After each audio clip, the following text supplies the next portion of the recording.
Installing a deck in a crawl space. This is Polymill vapor barrier, and I'm going to be putting a ledger board on the concrete here on this side. The challenge is, how do you do this by yourself? How do you position that ledger board exactly where you want it at the right height, perfectly level? And obviously I could have someone help me. I have my wife here, but I want to stay married, so I'm going to do this by myself. And I could put stakes from the bottom like I did in the other video and get it exactly level, but I don't want to be puncturing holes in the visqueen.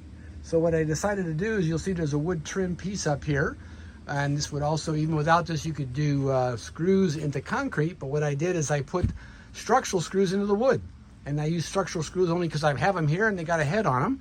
And then I tie this rope off and just kind of hoist the board up like a little crane and get it exactly where you want it, and then just tie it off and you get it level. And then the fine tuning of it is, you take a hammer and either hit that screw down or up, you know, a millimeter or two to get the thing level.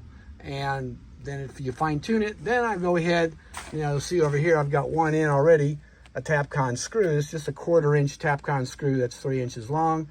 And I'll do one on the other end, then that gets it in position. And then I'll put my 2 wedge anchors, the 1/2 inch wedge anchors, every 12 to 18 to 24 inches, depending on what code requires.